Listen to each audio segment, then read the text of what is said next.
Tate, the Purpose Midwife, the really bad. Purpose Midwife, really Tate, the Purpose Midwife, the really bad. Purpose Midwife,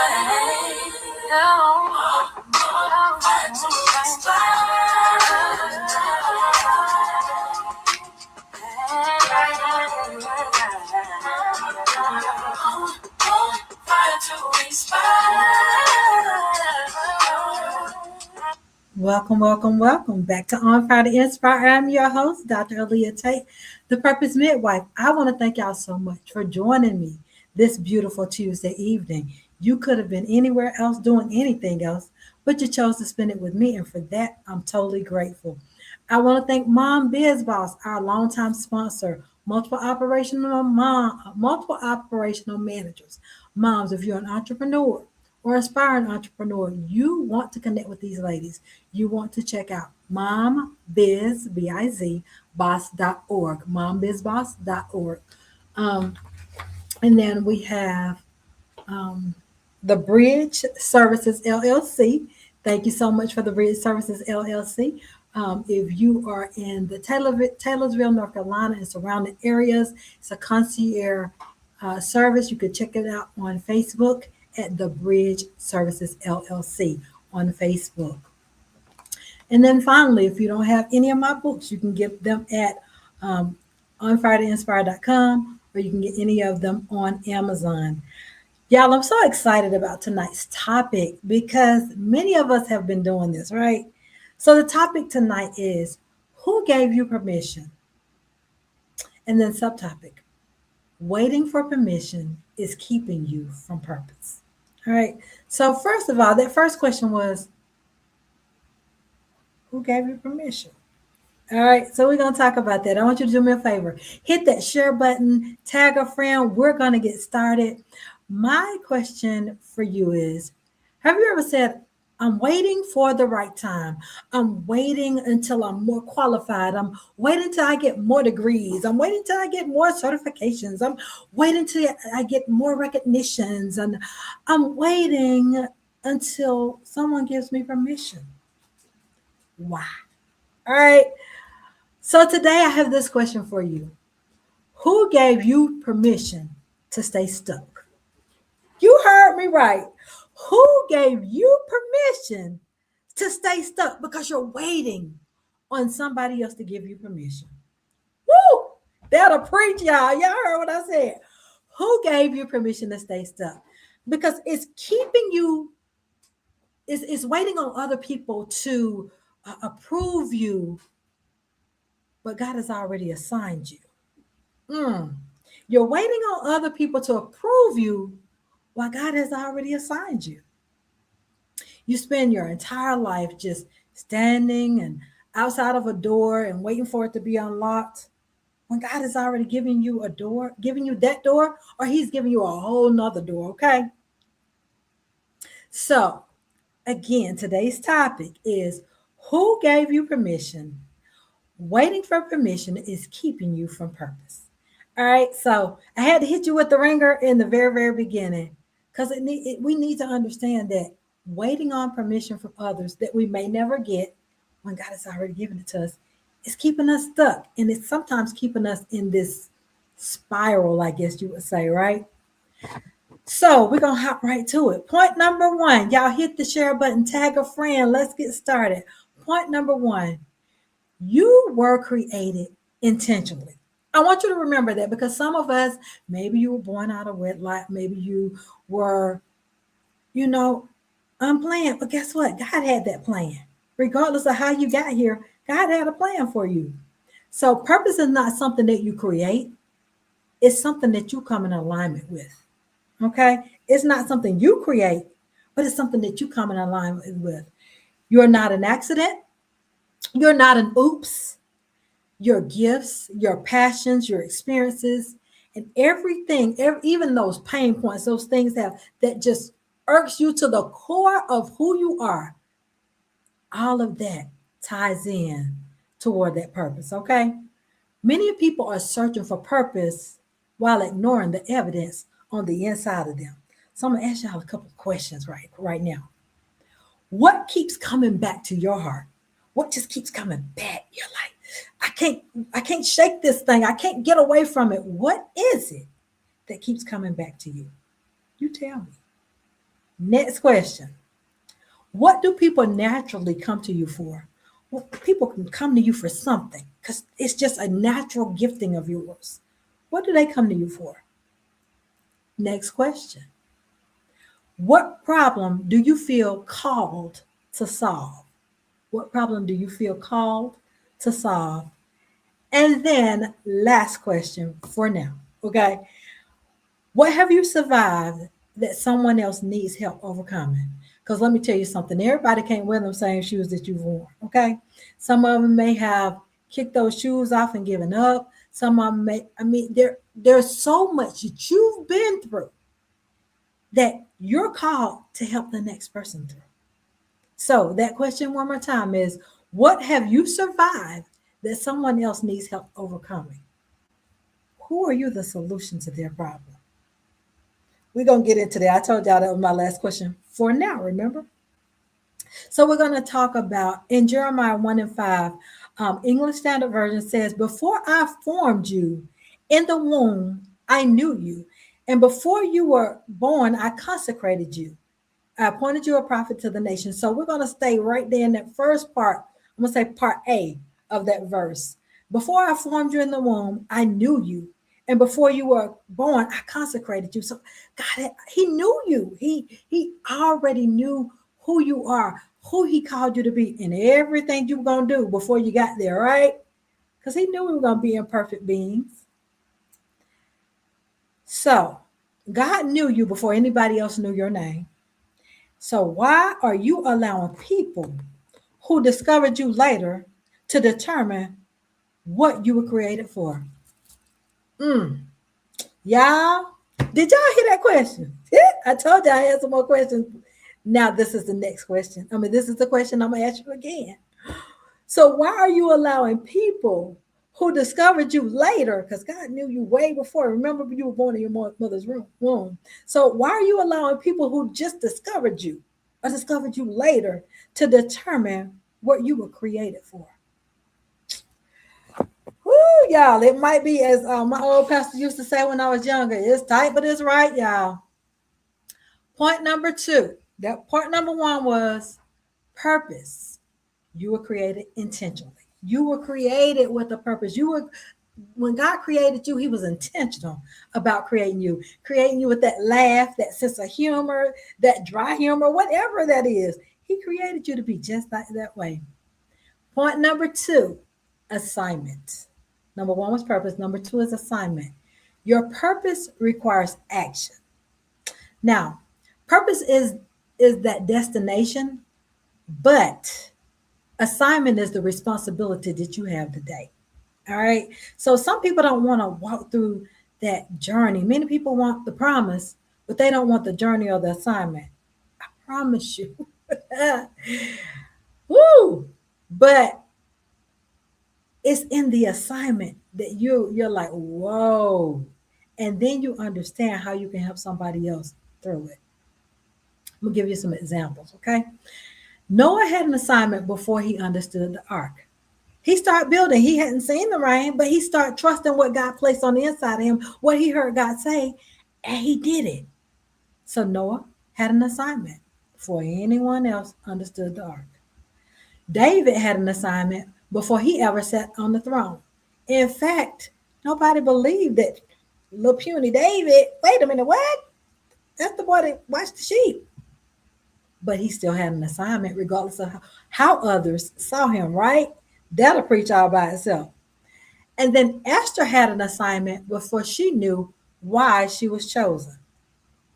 Yeah, that'll preach all by itself too. We're not going to go too deep tonight into everything, but I just want to cover some things because I need some of us to get unstuck, right? You don't need a crowd to start. You just need obedience. I remember I preached that one Sunday. You don't need a crowd to start. You just need obedience. I think the title of that was, when I preached it, it was, you don't have to understand, you just have to obey. still in alignment with that, right? You don't need a crowd to start. You just need to be obedient. Now I got some more questions for y'all. Remember, I told you I'm full of questions tonight, but I'm going to hit something here and here. All right. So, my next question for you is, what is the thing you keep saying you want to do? There's something you keep saying, I want to do this. I think I want to do this. And I just can't get away from this. There is something. What is that thing that you keep saying you want to do? Next, what step have you been avoiding?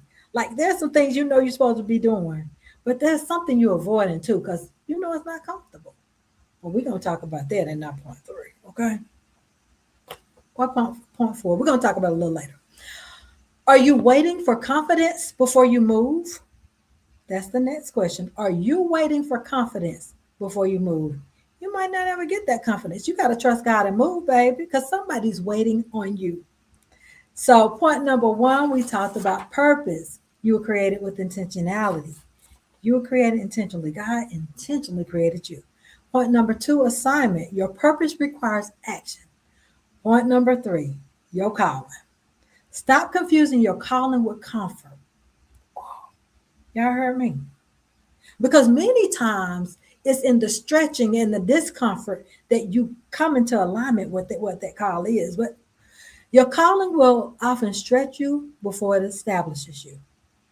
Your calling often stretches you before it establishes you. And it often takes place outside of your comfort zone. Because most times, baby, it absolutely has nothing to do with your comfort zone. Woo, let me tell you, let me tell you. So your calling is going to require courage because you got to get out of that comfort zone, baby. Doing what I do right now or what I'm doing right now, I didn't see me doing this years ago. I didn't see it. Calling also requires growth. So the courage is going to go. And as you continue to grow, the courage is going to continue to get stronger, right? And then calling often requires you to do something you've never done before. Y'all, I've never done this before 2019. Ever. Not 2019, sorry, 2012. Was it 2012? Y'all, this is my 12th year. I can't even remember the numbers right now. But December will be our 12th year anniversary. But calling often requires you to do something you've never done before. I've never done this before, but I know what I was called to do. Right? So, next scripture. How we doing on time? All right, we're doing good on time. Because everybody been busy all evening, all week. All day long. All right, Joshua 1 and 9 NIV. Be strong and courageous. Don't be afraid. Don't be discouraged. Do not be discouraged. For the Lord your God will be with you wherever you go. That's Joshua 1 and 9 NIV. God never told Joshua to wait until he wasn't afraid. He told him to move while he knew that God was with him. He said, I'm with you. So I need you to move. It wasn't about being afraid and saying, well, I'm going to move when I get the courage. God told him to move. It wasn't about him finding the courage to do it. He just walked in obedience, right? So that was point number 3, your calling. Stop confusing your calling with comfort. Point number 4, identity. Stop asking people who you are. Yeah, woo-wee, this part by itself. When you don't know your identity, and this is the way I love to put it. When you don't know your identity, a person can take you anywhere, tell you anything. Wait a minute. I used to say it all the time. Wait a minute. When you don't know your identity, a person can tell you who you are, where you're going, and take you anywhere and tell you anything. But when you know your identity, when you don't know your identity, you're constantly seeking permission from people. We don't need that because God has already given us that permission that we were looking for in people. Wow. Well, let me tell you how it shows up. It shows up in people pleasing. It shows up as comparing your beginning to someone else's middle. It shows up as looking for applause instead of alignment. Sometimes the people can be envious are jealous of what you're walking in comfortably. Well, naturally walk in. You don't try to do it. It's just a part of your DNA. It's a part of your makeup. And some people, they as the kids said, they hate on you. But you just naturally do that, right? But you walk in, you do it humbly. You walk in humility. You treat people the same way you want to be treated. But remember, you cannot walk confidently in an assignment you still asking for others to validate. You can't walk confidently in something that you're still asking people to validate you in. God is giving it to you, right? So identity comes before assignment. Jesus had identity before ministry. Matthew 3:17 NIV says it like this. And a voice from heaven said, "This is my son, whom I love.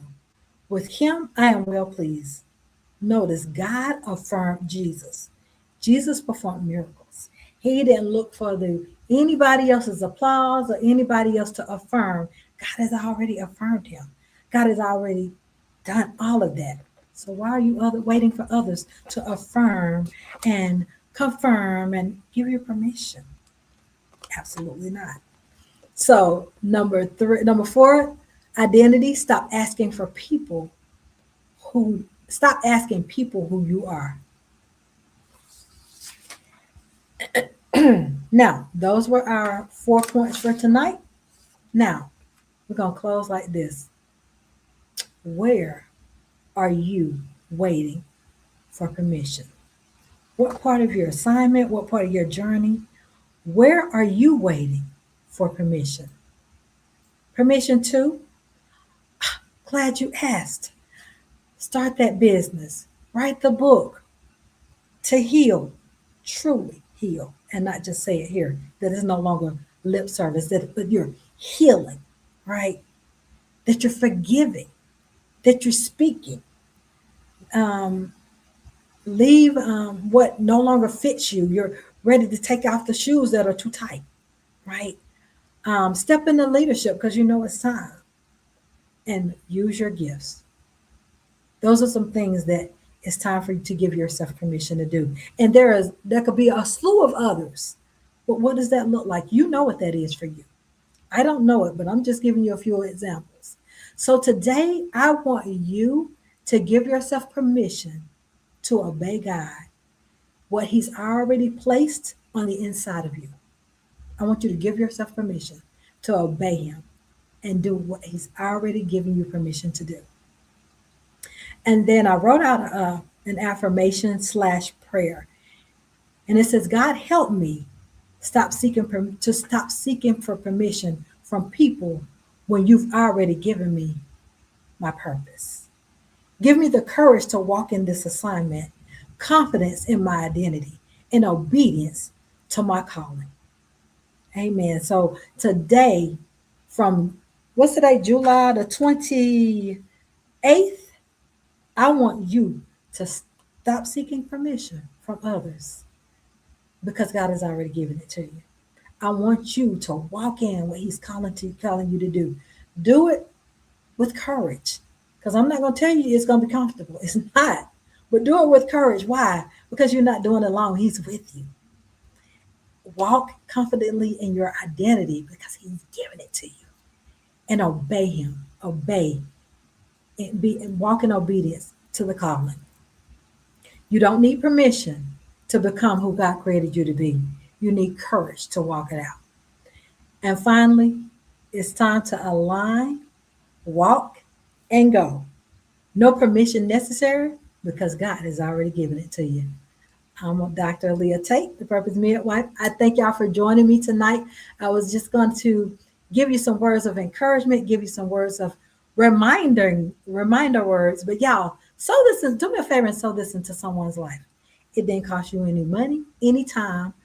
It just costs you the time to hit that share button or send it to someone directly if you know they need to hear this. Because I know we all know someone.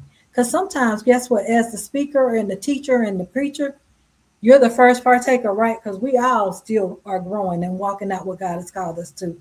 Because it's uncomfortable. But guess what? It's necessary. We got to do it, y'all. There are people waiting on us. and God is waiting on us to be obedient. So I will see y'all same time, same place, right here on Friday Inspire at 8 p.m. Eastern Standard Time. Blessings to you. Thank you for joining. The Purpose Midwife, the will midwife, Purpose Midwife,